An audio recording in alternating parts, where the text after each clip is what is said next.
Okay students, class 12th का हम chapter 3 start करने वाले हैं जिसका नाम है मैट्राइसेस। मैट्राइसेस में हम कुछ ऐसी चीज़ें जानेंगे जो शायद ही आपको पहले नहीं पता होगी। तो चलिए स्टार्ट करते हैं। सबसे पहली चीज़ हम ये समझेंगे कि मैट्रिक्स और मैट्राइसेस में डिफरेंसेस क्या होते हैं, इनका मतलब क्या होता है।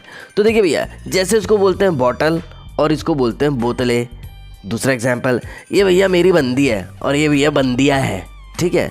नेक्स्ट, ये बाप है और ये बापे हैं। नहीं, ये एग्जाम्पल नहीं होगा। तो ठीक है, मैट्रिक्स से मतलब हमने ये समझा कि मैट्रिक्स मतलब सिंगुलर और मैट्राइसेस मतलब प्लूरल्स, जहाँ पे बहुत सारे मैट्राइसेस आपको देखने को मिलेंगे या बहुत सारे मैट्रिक्स देखने को मिलेंगे। ये तो हम समझ गए हैं। आगे देखते हैं। देखो भाई, मैट्रिक्स की जो डेफिनेशन होती है वो ये होती है कि ये एक रेक्टेंगुलर अरेंजमेंट रहता है डेटा का या फिर एलिमेंट्स का इन द फॉर्म ऑफ रोज और कॉलम। ये रोज और कॉलम क्या है इसके बारे में भी हम बात करेंगे। फॉर सपोज हम पहले एक एग्जांपल समझते हैं कि मान लेते हैं यहाँ पर कुछ चीज़ें हम लिख लेते हैं, जैसी पूजा, प्रियंका, श्रद्धा और टिया। ठीक है, ये हम क्या सीख रहे हैं बता रहे हैं, ध्यान से सुनते जाओ। देखो, सबसे पहले हम अगर रोज़ और कॉलम्स की बात करें तो बच्चों को अक्सर दिक्कत होता है कि भैया रोज़ किसको कहते हैं और कॉलम्स किसको कहते हैं। तो ध्यान से सुनो भैया, ये क्या है भैया, ये है क्रो। ठीक है, क्रो क्या करता है, सीधा उड़ता है। ठीक है, क्रो क्या करता है, वो सीधा उड़ता है, हॉरिजॉन्टल इसमें उड़ता है। तो भैया इसको हम मानेंगे यहाँ से क्रो, मतलब हम ये समझेंगे क्रो का रो, और ये किस डायरेक्शन में उड़ता है, या तो ऐसे उड़ेगा या तो ऐसे उड़ेगा। तो ये हॉरिजॉन्टल हो गया। जो आपके कॉपीज़ के जो लाइंस बनी हुई रहती है कॉपीज़ में, उसको हम बोलते हैं हॉरिजॉन्टल लाइंस। वर्टिकल यहाँ क्या हो जाएगा, ये हो जाएगा और ये हो जाएगा। तो वर्टिकल में क्या आ रहा है, प्रियंका, उसके बाद टिया। हॉरिजॉन्टल की बात करें तो यहाँ पर क्या आ रहा है, पूजा, उसके बाद प्रियंका। सेकंड रो में क्या आ रहा है, श्रद्धा और टिया। इसको बोलते हैं, यहाँ पर थोड़ा सा बेहतर तरीके से हम जान लेते हैं। देखिए 6 10 5 3 0 2, अगर ये दिया हुआ है तो ये रो 1 है जो कि 6 10 है। रो 2 क्या होगी अपनी 5 3, रो 3 क्या होगी हमारी 0 2। ध्यान कैसे रखेंगे, वो क्रो की वजह से ध्यान में रखेंगे। ठीक है, अब कॉलम के बारे में बात करेंगे। कॉलम क्या होगा, ये वाली लाइन कॉलम होगी 6 5 0। यहाँ पर क्या होगा 10 3 2। बात समझ में आ गई। अब ये जो स्क्वायर ब्रैकेट के अंदर जितनी भी चीज़ें दिख रही है उसको हम कहते हैं एलिमेंट्स। मतलब ये जितनी भी चीज़ें अंदर लिखी है इसको हम कहेंगे एलिमेंट्स। ठीक है, ये बात समझ में आ गई। अब आगे देखते हैं। देखो भाई, अब हमें क्या समझना है वो बात ध्यान से सुनना। ठीक है, हमारे पास मैट्रिक्स बहुत सारे हैं, तो हम इसमें क्या करेंगे, मान लो ए मैट्रिक्स हमारा ये है, बी ये है, सी ये है। सर ये ए बी सी आपने कैपिटल क्यों लिखा, जो हमारा मैट्रिक्स होता है हम उसे कैपिटल लेटर से डिनोट करते हैं। तो हम ऐसा लिख सकते हैं, मैट्रिक्स का नाम कुछ भी हो सकता है, a b c d x y z, कुछ भी हो सकता है, आपकी मर्ज़ी आप क्या रखना चाहते हैं। ठीक है, अब ध्यान से समझेंगे और सीखेंगे इस चीज़ को। सबसे पहले चीज़ 1 2 3 4। ठीक है, ये एक हमारा मैट्रिक्स है। दूसरे मैट्रिक्स की अगर हम बात करें तो देखिए 2 3 4 5 6 7। ये क्या बताने की कोशिश कर रहे हैं, हम यहाँ पर आपको ऑर्डर ऑफ मैट्रिक्स निकालना सिखा रहे हैं। देखते जाइए, 2 3 4 5 6 7 हम निकालना सीख रहे हैं ऑर्डर ऑफ मैट्रिक्स। क्वेश्चन में पूछेगा कि इस मैट्रिक्स का ऑर्डर क्या है, इस मैट्रिक्स का ऑर्डर क्या है, और जो C इक्वल्स टू मैट्रिक्स है इसका ऑर्डर क्या है। तो ऑर्डर कैसे निकालेंगे, ध्यान से सुनो। यहाँ पर हम ऑर्डर कैसे निकालते हैं, ऑर्डर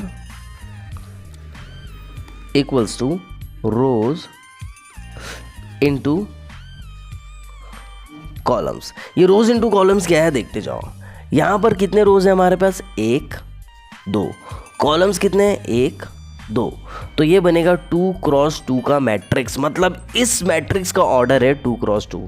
यही होता है इसका मतलब। भैया रोज कितने हैं, 2 है, तो यहाँ लिखेंगे रोज 2 है। क्रॉस कॉलम कितने हैं, कॉलम भी 2 है, तो लिखेंगे 2। 2 क्रॉस 2 का ये मैट्रिक्स है। बात हम एक ही कर रहे थे। ठीक है, जब बी का निकालेंगे, बी का क्या निकालेंगे, ऑर्डर ऑफ मैट्रिक्स निकालेंगे। मतलब आपसे पूछा जाएगा कि भैया इस मैट्रिक्स का ऑर्डर क्या है, तो कैसे करेंगे, देखो 1 रो 2 रो, कॉलम्स कितने हैं, 1 2 3, 3 कॉलम्स है, तो इसको हम लिखेंगे 2 क्रॉस 3। बात समझ में आ रही है, तो यहाँ पर लिखेंगे 2 क्रॉस 3। ये इसका क्या हो गया, ऑर्डर ऑफ मैट्रिक्स हो गया। ये ऑर्डर ऑफ मैट्रिक्स कितना है, ये ऑर्डर ऑफ मैट्रिक्स है 3 क्रॉस 2 का। कैसे, देखो भाई रोज कितने हैं यहाँ पर, 1 2 3 रोज है। कॉलम्स कितने हैं, 1 2। तो भैया पहले रो आएगा फिर कॉलम आएगा। ये फॉर्मूला है, समझ लीजिए आप। पहले रो आता है बाद में कॉलम आता है। पहले रो आएगा बाद में कॉलम आएगा। कुछ भी हो जाए पहले रो ही आएगा, पहले रो को ही लिखना है। अगर आप पहले कॉलम को लिखोगे तो गलत हो जाएगा। ये स्टैंडर्ड फॉर्मूला है, इसको ध्यान में रखना है। ऐसे निकलेगा आपका ऑर्डर ऑफ मैट्रिक्स। ठीक है, अब बात करते हैं एलिमेंट्स की। ये एलिमेंट्स क्या होता है और ये नंबर ऑफ एलिमेंट्स निकालते कैसे हैं ये भी हम देखेंगे। ठीक है, तो देखो भाई हम सीख रहे हैं number of elements, number of elements of matrix. अब ये कैसे निकालेंगे, ध्यान से देखो। कुछ नहीं है, सेम चीज़ है, रोज इनटू कॉलम्स। हमें क्या करना है, रोज और कॉलम्स को मल्टीप्लाई करना है। कैसे, देखो भाई ये मैट्रिक्स के अंदर क्या दिख रहा है आपको, 1 2 3 4, 4 नंबर दिख रहे हैं यहाँ पर। तो ये जो 4 नंबर ये एलिमेंट्स है भाई। स्क्वायर ब्रैकेट के अंदर जो भी चीज़ें दिखेगा वो एलिमेंट्स। यहाँ एलिमेंट्स क्या है, 1 2 3 4। बी मैट्रिक्स में एलिमेंट्स क्या क्या है, 2 3 4 5 6 7। सी मैट्रिक्स में एलिमेंट्स क्या है, 2 5 3 6 4 7। बात समझ में आ रही, बस हमको इनको मल्टीप्लाई करना है। मतलब बात एक ही करे तो 2 × 2 कितना हो जाएगा, 4। नंबर ऑफ एलिमेंट्स कैसे निकालेंगे, रोज और कॉलम्स को मल्टीप्लाई कर देना। तो कितना हो जाएगा, देखो 2 2 ज़ा कितना हो रहा है, 4। आगे 4 एलिमेंट्स 1 2 3 4। बात समझ आ गई। 2 3 ज़ा 6। बी का अगर हम नंबर ऑफ एलिमेंट्स निकालेंगे तो वो कितना हो जाएगा, 6, क्योंकि 2 3 ज़ा कितना होता है, 6। और काउंट करेंगे तो 6 ही एलिमेंट्स आएंगे, 1 2 3 4 5 6। बात समझ में आ गई। सी के बारे में बात करेंगे तो भैया यहाँ पर गिन लो डायरेक्ट, 1 2 3 4 5 6। ऐसे भी 6 आ सकता है, या फिर आप क्या करो, 3 रो है 2 कॉलम है, 3 2 ज़ा 6। ऐसे भी अपन निकाल सकते हैं। कुछ लोगों को लग रहा होगा सर नंबर ऑफ एलिमेंट्स निकालने की क्या ज़रूरत है, वो तो देखने से ही पता चल रहा है भाई। अगर एक मैट्रिक्स आपको देगा जहाँ पे बहुत ज़्यादा आपको देखने को मिलेगा तो सबको थोड़ी ना आप काउंट करते रहोगे। आप सीधा देखो रोज़ कितने हैं, आप देखो कॉलम्स कितने हैं, बस उसको मल्टीप्लाई कर दीजिए और आ जाएगा आपका आंसर। ये बात समझ में आ गई। तो 2 चीज़ें हमने सीखा, ऑर्डर ऑफ मैट्रिक्स। जब भी हम बोलेंगे तो ऐसे बोलना है, कैसे, 2 × 2 2 × 3 3 × 2। बात समझ में आ गई, ठीक है। और जब नंबर ऑफ एलिमेंट्स की बात आएगी तो वो भी हमने आपको सिखा दिया कि बस इसी को क्या करना, मल्टीप्लाई कर देना है। ठीक है, अब आगे देखते हैं।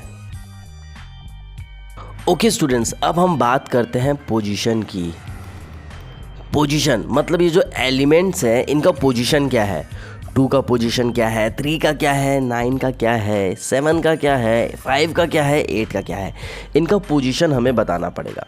तो हमें बताना है position of an elements in matrix. Question कैसे आता है वो भी हम आपको बताएंगे। देखो भाई इसका सबसे सिंपल फॉर्म क्या रहता है वो देखते हैं। भैया ये पहली रो है R1, ये दूसरी रो है, देखिए यहाँ लिखने की जगह नहीं है तो हम इसको यहाँ लिखते हैं। ये पहली रो है R1, ये दूसरी रो है R2 और ये तीसरी रो है R3। ठीक है, ये कॉलम 1 है तो C1 लिखते हैं, ये कॉलम 2 है और ये कॉलम 3 है तो इसको C2 लिखते हैं और इसको C3 लिखते हैं ताकि आपको समझाने में ज़्यादा ईजी हो जाए। ठीक है, 3 रोज़ हैं और 3 कॉलम्स हैं।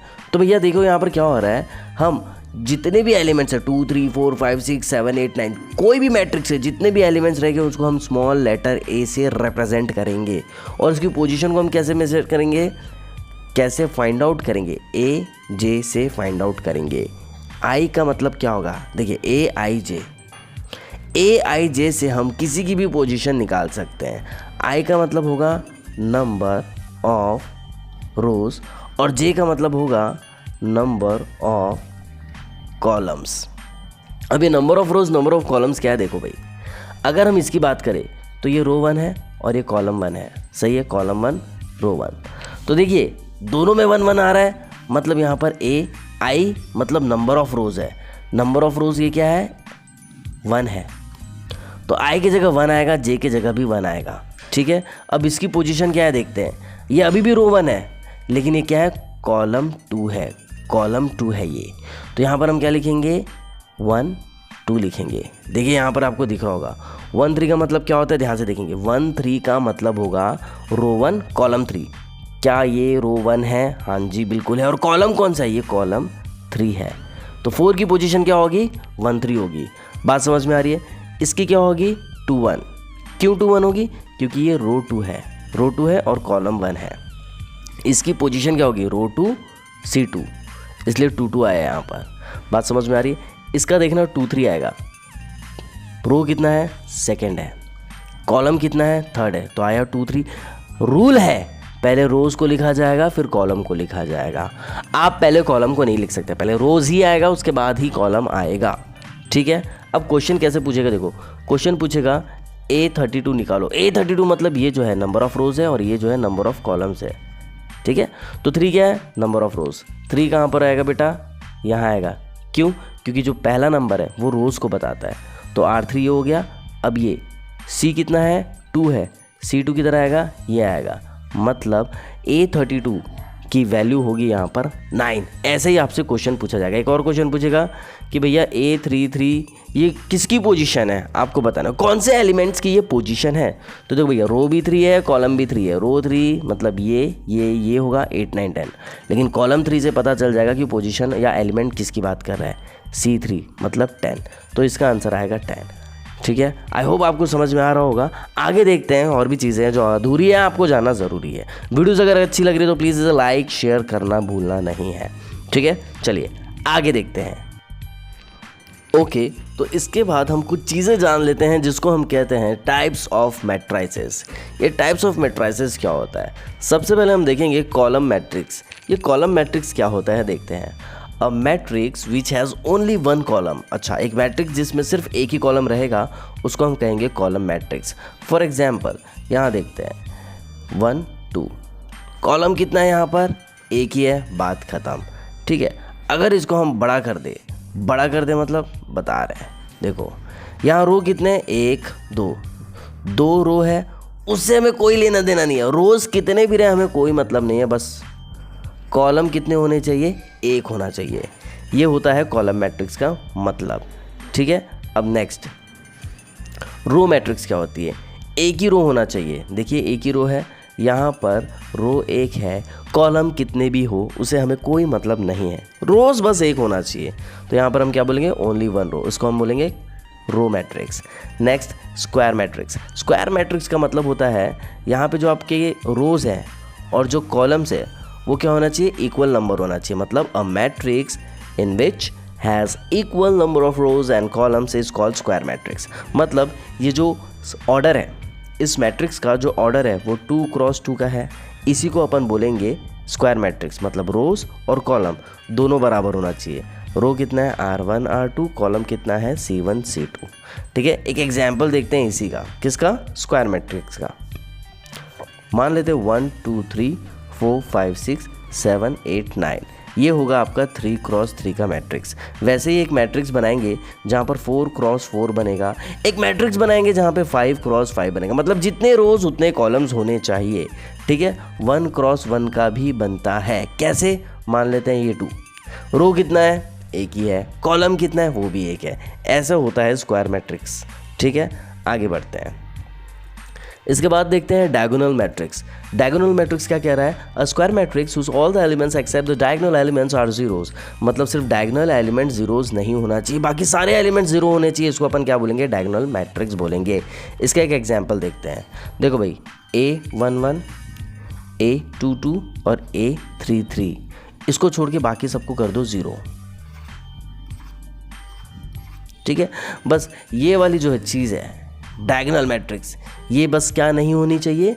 0 नहीं होनी चाहिए। ठीक है। कुछ भी हो सकती है, बस 0 नहीं होनी चाहिए। यहाँ पर क्या क्या है? 3 -3 -8। बात समझ आ रही है? तो इसको अपन कहेंगे diagonal matrix. Next scalar matrix. देखो स्केलर मैट्रिक्स क्या होता है? और diagonal matrix whose all diagonal elements are same, मतलब नॉन जीरो होने चाहिए, is called a scalar matrix. मतलब डायगोनल एलिमेंट्स क्या होने चाहिए? सेम होने चाहिए। देखो 2 2 2 सेम है। इसका एक और एग्जांपल लेते हैं, जैसे 3 3 3। डायगोनल को छोड़ के बाकी सब क्या होने चाहिए? 0 होने चाहिए। ठीक है। ऐसे ये हो गया आपका स्केलर मैट्रिक्स। ठीक है। आगे बढ़ते हैं।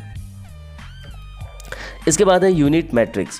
यूनिट मैट्रिक्स का मतलब होता है डायगोनल में सिर्फ आपको 1 देखने को मिलेगा। Diagonal matrix in which all the diagonals elements are 1 and non diagonals are zeros. सिर्फ डायगनल एलिमेंट्स आपको 1 देखने को मिलेगा और कोई दूसरा नंबर देखने को नहीं मिलेगा।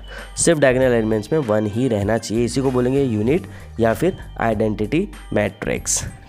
ओके, उसके आगे बात करते हैं ज़ीरो और नल मैट्रिक्स की। भाई ज़ीरो मैट्रिक्स में क्या होता है, आपके जो एलिमेंट्स रहेंगे वो सारे के सारे ज़ीरो ही रहेंगे। इसी को हम ज़ीरो मैट्रिक्स या नल मैट्रिक्स कहेंगे। ठीक है, यहाँ पर लिखा है a matrix is said to be zero और null matrix if it's all elements are zero. सारे एलिमेंट्स इसके क्या है, ज़ीरो। इसको हम बोलेंगे ज़ीरो मैट्रिक्स। एक और एग्जाम्पल देख लेते हैं, 0 0 0 0 0 0 0। ये भी क्या हो जाएगा, आपका नल मैट्रिक्स हो जाएगा। थोड़ा सा ठीक से बना लेते हैं, 0 0 0। ठीक है, अब ये 2 क्रॉस 2 का मैट्रिक्स था और ये 3 क्रॉस 3 का मैट्रिक्स है। इसको भी हम ज़ीरो मैट्रिक्स ही कहेंगे। ठीक है, ये बात समझ में आ गई। लास्ट देखते हैं क्या लिखा है, equality of matrix. Equality of matrix का मतलब क्या होगा, 2 matrices A and B are said to be equal. पहला, order of A and B are same. Order मतलब क्या होता है, देखो भाई A11 का पोजीशन क्या है, 2 है। यहाँ पर भी A11 का पोजीशन क्या है, 2 है। यहाँ पे 1 का पोजीशन क्या है, A12, और यहाँ पर भी वही है। मतलब पोजीशन सबके सेम है। बात समझ आ रही है? ठीक है, इसी को हम क्या बोलेंगे, A और B के जो ऑर्डर है वो क्या होंगे, सेम होंगे। अगर A और B के ऑर्डर सेम होंगे मतलब A मैट्रिक्स या B मैट्रिक्स, इनके जो पोजीशन है सेम होने चाहिए। अगर ऐसा है तो हम इसको इक्वालिटी ऑफ मैट्रिसेस कहते हैं। Corresponding elements of A and B are same. Corresponding elements का मतलब यही होगा, इधर 2 है तो यहाँ पर भी 2 है, यहाँ 1 है तो यहाँ 1 है, यहाँ 0 है तो यहाँ 0, यहाँ 3 है तो यहाँ पर भी 3 है। इसी को कहेंगे हम करस्पॉन्डिंग एलिमेंट्स। यहाँ पर ऐसा नहीं हो रहा है, यहाँ पहले 3 है तो यहाँ पहले 2 है, फिर बाद में 2 है तो बाद में यहाँ 3 है, तो ये करस्पॉन्डिंग नहीं है। इसीलिए यहाँ पर क्या लिखा हुआ है कि ये मैट्रिक्स और ये मैट्रिक्स क्या है, इक्वल है। लेकिन ये मैट्रिसेस और ये मैट्रिसेस इक्वल नहीं है। बात समझ में आ रही है? इसी का मतलब होता है equality of matrices. I hope आपको चीज़ें समझ में आ रही होगी। मिलते हैं अगले वीडियो में। Till then bye.